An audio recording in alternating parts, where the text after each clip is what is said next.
एक दिन राधिका और उसकी सास को घर पर अकेले रहना पड़ गया था। तब विजय जाते जाते कहता है, सुनो, ताला लगा के सोना, अच्छे से खिड़की दरवाजे चेक कर लेना और मम्मी का बीपी भी चेक कर लेना। हाँ जी, कोई दिक्कत नहीं है।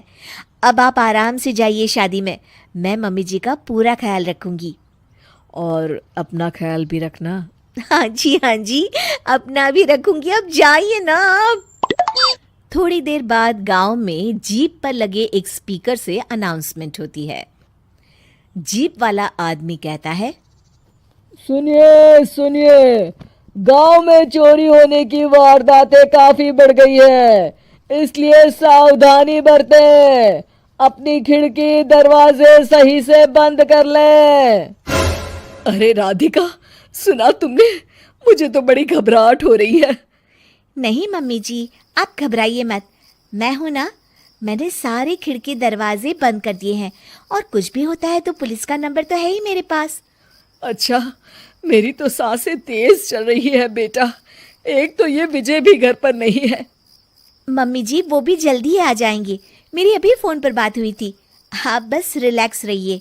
उधर दूसरी तरफ दो चोर रात में गांव में चोरी करने का प्लान बनाते हैं। दोनों सास बहू अकेली है उस घर में। अच्छे से पता लगाया नो? हाँ, कोई और नहीं है घर पर। अच्छा मौका है हाथ साफ करने का। अरे वाह, अब आएगा मजा। देर रात को जब सब कुछ सुनसान होता है, दोनों चोर गांव की तरफ निकल जाते हैं। अरे कौन सा घर है? वो कोने वाला, तुम बस मेरा पीछा करो। ठीक है ठीक है। दोनों दबे पांव बचते बचाते राधिका के घर के बाहर तक पहुंच जाते हैं। ये सास बहू बड़ी चालाक है, कितना कस के सब बंद किया हुआ है, एक भी खिड़की नहीं खुल रही। चोर खिड़की खोल ही रहा होता है कि तभी बिजली जोर से कड़कती है और चोर डर जाता है। राधिका की सास भी चौंक कर उठ जाती है। राधिका! राधिका भी उठ जाती है। क्या हुआ माँ जी? घबराइए मत, मैं आपके पास ही हूँ। तुमने कुछ आवाजें सुनी? माँ जी, बस बिजली कड़की है, आप बेवजह परेशान हो रही हैं। मैं आपके लिए पानी लेकर आती हूँ। ठीक है बेटा। राधिका जैसे ही पानी लेने के लिए उठती है, उसे खिड़की से चोर की परछाई दिखती है। ये देखते राधिका थोड़ा घबरा जाती है। वो अपनी सास को इशारा करती है। उसकी सास भी चोर को देखकर डर जाती है।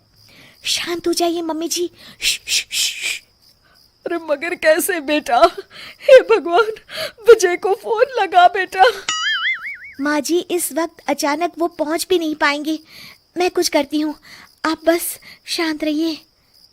उधर चोर अपने काम में लगा हुआ है, वो सब सामान देख रहा होता है। तभी उसको आवाज आती है। सुनिए जी, देखिए तो, खिड़की के पास कोई है, मुझे लगता है चोर है। अरे, इसका पति तो घर पर है। नहीं नहीं, वो बाहर गया हुआ है, मैंने उसे खुद बस से जाते हुए देखा था। तो ये बातें किससे कर रही है? राधिका जानबूझकर जोर जोर से बातें करने लगती है। सुनिए जी, जल्दी आइए ना बाहर, मुझे पक्का शक है कि घर में कोई घुस आया है।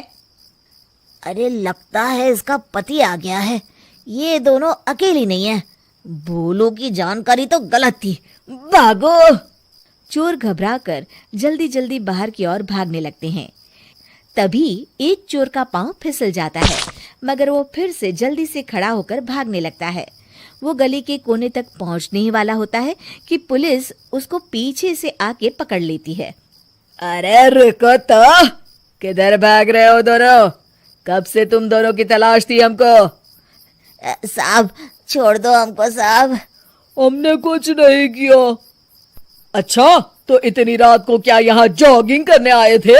हवलदार, दोनों को हथकड़ी लगाकर गाड़ी में बिठाओ। तभी पीछे से राधिका भी आ जाती है। मैम, आपने बड़ी बहादुरी दिखाई। अगर सभी आपके जैसे नीडर नागरिक हो तो कितना अच्छा हो। सर, आपको मेरी सासू माँ ने फोन किया था, उनका ही आइडिया था ये। हाँ, और चोर को डराने का आइडिया तो राधिका का था। बहुत ही समझदार और निडर है मेरी बहू। चलिए, आप दोनों का ही बहुत बहुत शुक्रिया। आपने इन चोरों को पकड़वाकर देश की मदद की है। और हाँ, पुलिस स्टेशन आकर अपना इनाम जरूर से ले लीजिएगा। और अगले दिन विजय शहर से आ जाता है।